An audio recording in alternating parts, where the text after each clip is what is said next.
Assalamualaikum warahmatullahi wabarakatuh. Lah, ini kebetulan saya lagi main ke rumahnya Pak Rifai ini. Pak Rifai ini sebagai Ketua Kosmik Jatim. Saya mau sedikit tanya-tanya sama Pak Rifai. Gimana Om kabarnya Om? Alhamdulillah baik. Katanya baru datang dari Jakarta ya Om ya? Kapan tuh kemarin pulangnya Om? Pulang hari Minggu jam 3 pagi Jam 3 pagi. Sendirian Om? sendiri.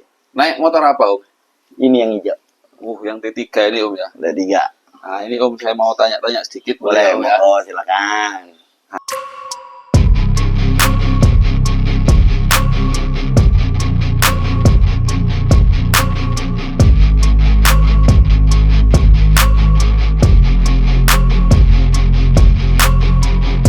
Nah ini loh, ini kan kebanyakan ini ada yang tanya sejak kapan Om tertarik sama motor listrik?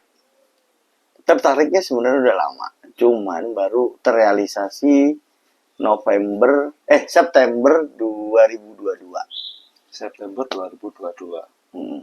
Itu pertama kali pegang motor apa Om? Ini hijau. Langsung T3 ini ya? Langsung T3. Nah ini yang lain-lainnya ini Om? Setelah Setelahnya. setelahnya ini Ini masih terjadi ada proyek-proyek lagi ya Om? banyak. Ada beberapa proyek. CB nanti pakai ring 12. Oh dikecilkan? Dikecilkan pakai mini CB. Oh. Mini CB pakai 40 ampere polimer Skylex. Jadi nanti baterainya jadi satu semua. Ini polimer ini sama yang Skylex sama KTM. KTM-nya juga mau jadi listrik juga ya? Ya, KTM nanti yang jadi listrik. Itu masih rangkanya masih belum ini karena pending dulu. Kemarin ke Jakarta dulu 1 bulan. Oke. Nah itu ya teman-teman ya. Ketertarikannya Pak Rifai ini ke motor listrik sudah sejak September 2022 ya. Nah terus ini Om, kok bisa tiba-tiba jadi ketua Kosmik Jatim itu gimana Om ceritanya Om? Ceritanya sebenarnya panjang itu. Ceritanya dulu baru pertama kali Kosmik Malang itu pun dulu kita cuma hanya kopdar itu atau kopsan. Itu cuma 5 orang maksimal itu dulu. Siapa aja itu? Ada Mas Randy, Ya. Mas Alfian, ada salah satu beberapa anggota yang sekarang itu udah nggak aktif. Terus baru nanti ada Mas Aji, terus yang lain-lainnya juga ada. Jarang banget ketemu di area Malang tuh sulit karena orangnya sibuk-sibuk Pak. Ya. Beneran Pak. Tahu sendiri kan di sini kalau lagi sibuk. Wah susahnya minta ampun. Diajak touring, boro-boro pada ngikut. Nah iya, terus tiba-tiba jadi ketua Kosmik Jatim itu gimana? Itu bermula dari kopdar dan kopsan di Malang, terus akhirnya wacananya itu adalah perkara masalah baterai. Baterai itu jarak tempuh sebenarnya itu berapa sih gitu. Nah, ini yang akhirnya menjadi tantangan di mana kita mau touring jauh waktu itu. Oh iya. Nah, ada beberapa tipe baterai, akhirnya kita milih waktu itu pertama kali adalah Lipo 4. Dulu kebanyakan itu karena buatnya beli dulu mungkin waktu itu agak mahal ya. Masih ada sekitar 6 jutaan dulu. Kalau sekarang mungkin udah murah-murah. Akhirnya kita bikin 22 ampere dulu, Udah, habis itu kita berangkat kemana? Kita ngetes jarak. Ngetes jarak, akhirnya diperkenalkan di beberapa komunitas kosmik di Jawa Timur. Terutama pada saat itu diajak oleh Mas Randy. Ya. Itu di Gresik pertama kali. Kita diajak kopdar di sana, tapi nggak ini hanya sekedar pertemuan biasa. Nah, disitulah muncul tantangan. Tantangannya apa ini? Tantangannya adalah dari Lamongan itu menuju ke Malang menggunakan motor listrik. Berapa kilo itu? 150 kiloan. 150 kiloan via Pandaan, Ngoro, Kemlagi, sampai Lamongan kota. Nah, itu tantangannya waktu itu. Nah, tantangan yang pertama waktu itu orang Lamongan mau ke sini, tapi ternyata kita duluan yang ke sana. Tantangan yang pertama, akhirnya dari Malang itu ada Mas Randy, Mas Alfian, Mas Aji, Ya. dan dua orang pakai mobil support. Mobil support tapi mobilnya mobil listrik. Jadi di dalam itu ada baterai, di mana baterai itu buat cadangan. Kalau misalkan ada masalah waktu itu, gitu ya. Kalau kehabisan. Nah, pertama kali touring itu waktu itu di Lamongan. Ke Lamongan waktu itu pertama kali touring dengan 4 orang ini. Saya, Mas Alfian, Mas Randy. Mereka sudah pakai Fox R. Kalau ini pakai apa namanya? Gesit. Saya pakai CB doang sendiri. Jadi mereka udah pertama kali keluar Polytron. Itu awal mula pertama kali touring Polytron itu. Di Jawa Timur ya. Nah, dari situlah baru nggak tahu ada angin, nggak ada apa. Semua ngumpul dari Jawa Timur di Lamongan. Secara secara apa namanya, kumpulan tadi, akhirnya dibuatlah ketua kosmik yang baru. Jadi apa, mengumpulkan komunitas-komunitas Jawa Timur, betul. Dan akhirnya di situ perwakilan masing-masing perwakilan, ada Gresik, ada Lamongan, ada Surabaya, ada Malang, terus Sidoarjo. Ya. Nah, itu dari situ akhirnya dipilihlah beberapa perwakilan tadi untuk menjadi anggota ketua Jatim Area Jawa Timur. Dari situ mulainya sebenarnya. Terus akhirnya Om yang dipilih ya. Orang-orang tadi ya. Dan akhirnya dari touring-touring lah kok terusan enak gitu. Nah, terus itu Mbak, pertanyaan berikutnya ini. Sudah touring kemana aja Om kalau sampean Om? Kalau touring itu sebenarnya ujung Jawanya itu baru sampai Jember, belum sampai Banyuwangi. Oh iya ya, kalau ya ujung Jawanya ya, yang untuk yang arah timur itu baru sampai Jember. Kalau yang ke arah barat, udah sampai Merak. Dan kalau untuk ke Sumateranya baru sampai Bandar Lampung. Berarti itu yang terjauh Om ya? Itu yang terjauh. Terjauh berarti sampean pernah dari Malang ke Bandar Lampung. Itu berapa hari Om? Sebenarnya bisa ditempuh selama, kalau secara hitungan jam itu sekitar 48 jam atau 2 hari. 2 hari. Dengan 24 jam riding, 24 jam istirahat. Jadi, tapi parsial. 2 jam sambil ngecas, sambil istirahat. 2 jam sambil istirahat.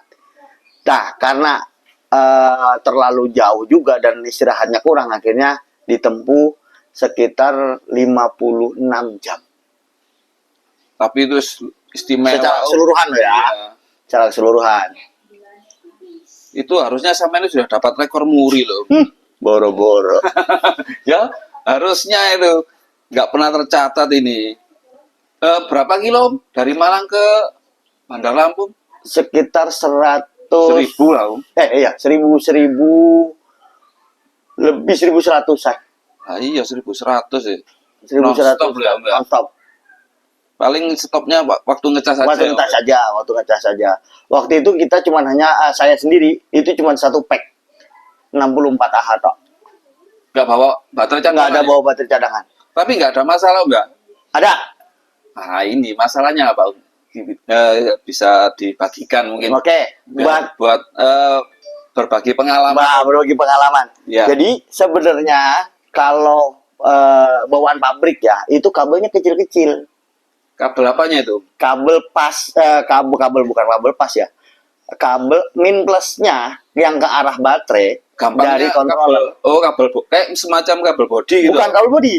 Kabel yang min plusnya dari baterai ke arah controller itu kecil. Oh iya. Kan ada kabel merah sama kabel hitam tuh. Ya. Nah, atau oranye biasanya, oranye sama hitam. Nah, 2 kabel itu belum diganti karena baterainya baru.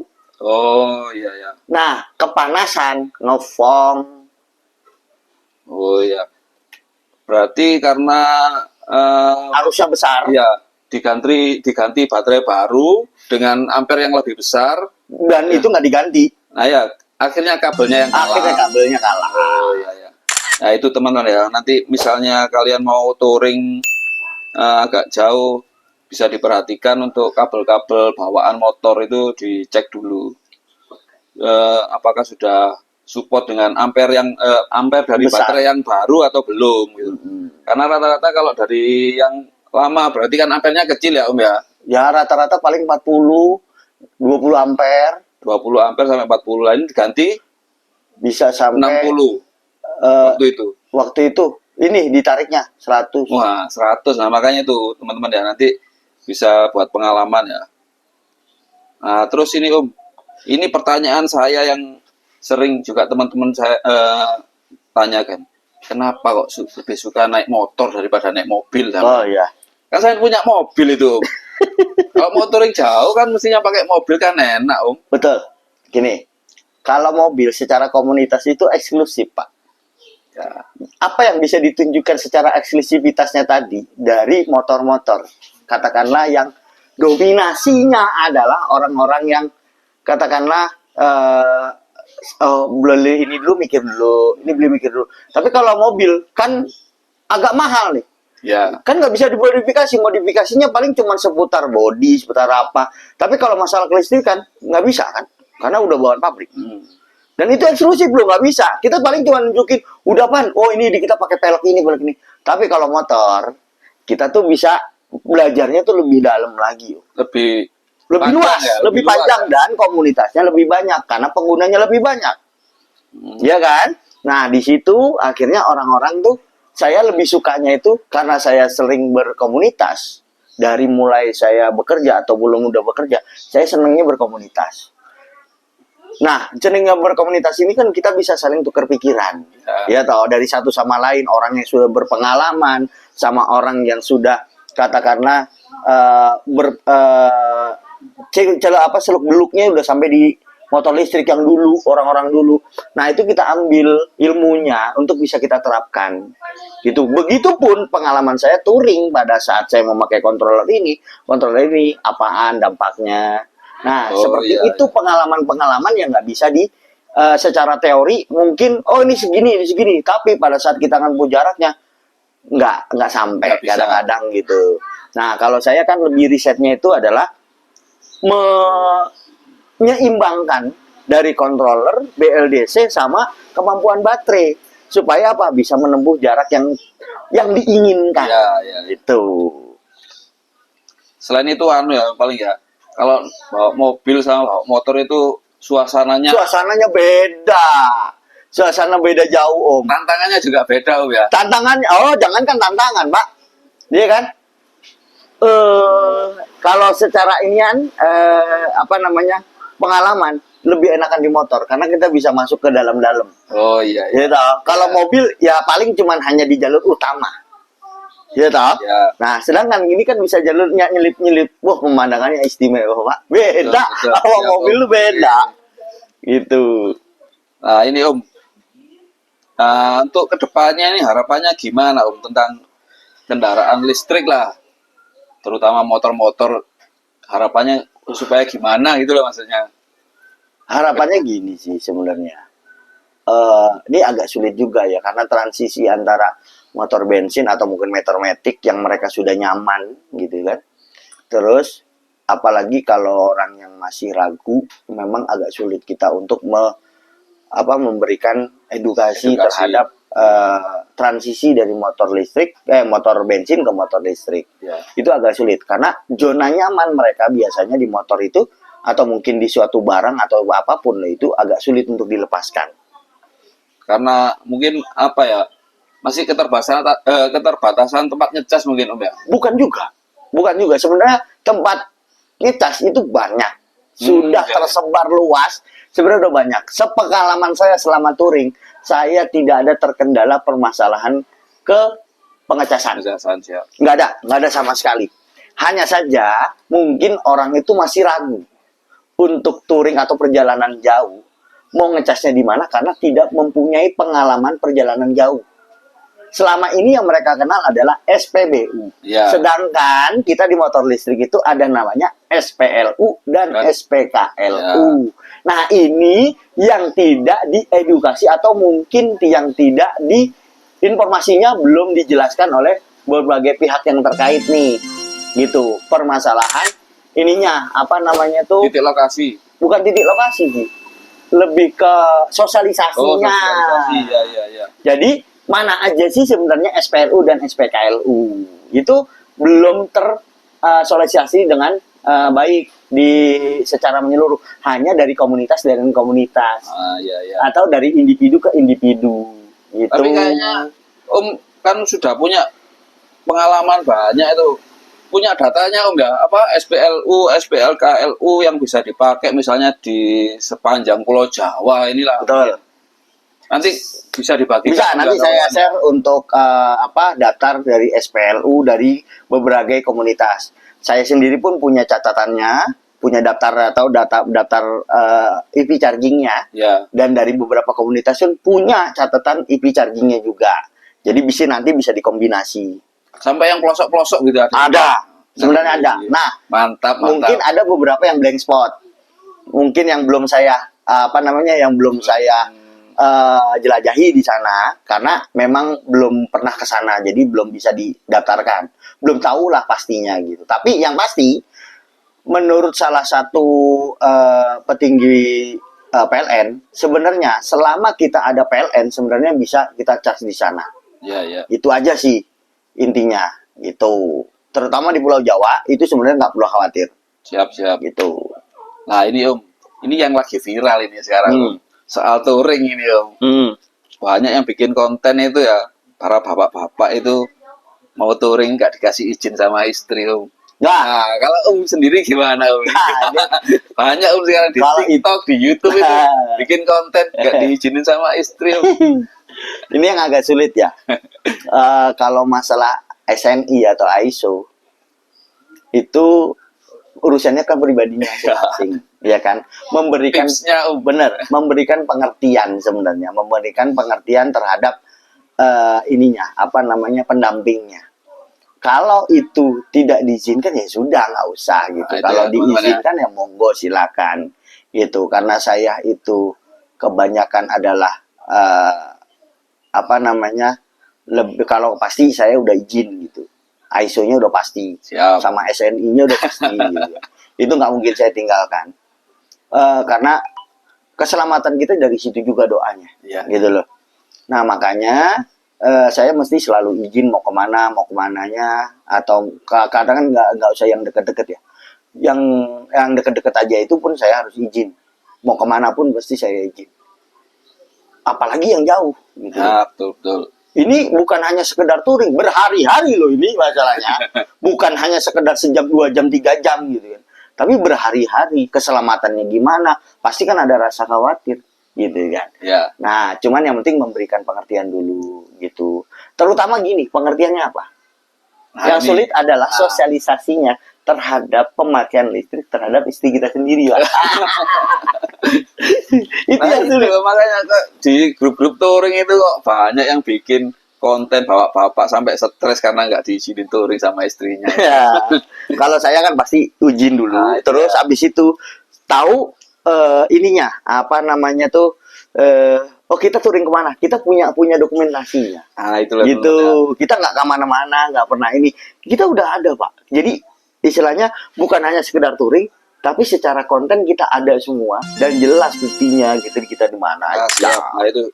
Jadi teman-teman yang touring itu kalau bisa sekalian bikin konten gitu loh, biar nggak dimarahin sama istri. Oke Om. Terus ini rencana ke depan mau ada touring kemana lagi Om? Sementara ini yang belum bisa ditaklukin itu belum yang di Jamah itu Banyuwangi. Tapi muter gimana maksudnya? Berangkat lewat Pasuruan, pulang lewat Lumajang. Loh, kalau yang dulu ke Bromo itu lewatnya mana? Kalau Bromo kan Jember ya. Jember itu kan waktu itu kan bukan touring. Lah itu ngapain? Sebenarnya kan touring. Hah? Itu ngapain terus? Kondangan tapi ada yang ngintili, Pak.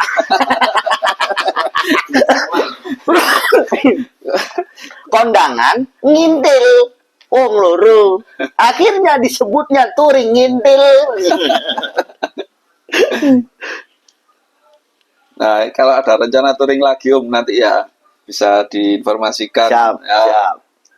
Yang pasti touring, kalau touring nih, kalau saya itu perencanaannya harus jelas. Pertama terhadap ya maksudnya apa ya, bekal buat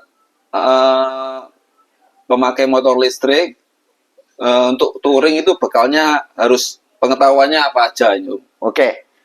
Bekalnya sebenarnya lebih ke karakteristik motor dulu. Ya. Jadi pengetahuan terhadap motornya sendiri. Biasa jarak tempuh yang dipakai itu setiap harinya berapa kilo. Atau udah terbiasa dengan berapa jarak. Misalkan dari titik A ke titik B itu berapa kilo. Nah itu kita petakan. Harusnya kita sendiri yang mempunyai catatan itu. Nah kalau saya karena sering touring, karena sering nyoba sebenarnya. Nyoba berangkat dari titik A ke titik B. Oke, cukup berapa persen. Kita catat, titik A, titik B lagi, kita catat, sampai nggak sampai sana. Nah, baru nanti penentuannya, mau touring jauh, itu kita nggak perlu gupuh. Oh, iya. Terhadap catatan yang kita kasih nih. Misalkan, saya mau ke touring kayak kemarin, contoh, ke arah Jakarta. Saya sudah petakan. Jarak. Yang dipetakan itu SPLU-nya Om ya? SPLU, iya. dan jaraknya terutama. Ya. Kalau untuk waktu mungkin ini masih bisa nanti bisa diminimalisir, masih fleksibel. Kalau sekarang mungkin orang butuhnya adalah cepatnya, gitu kan.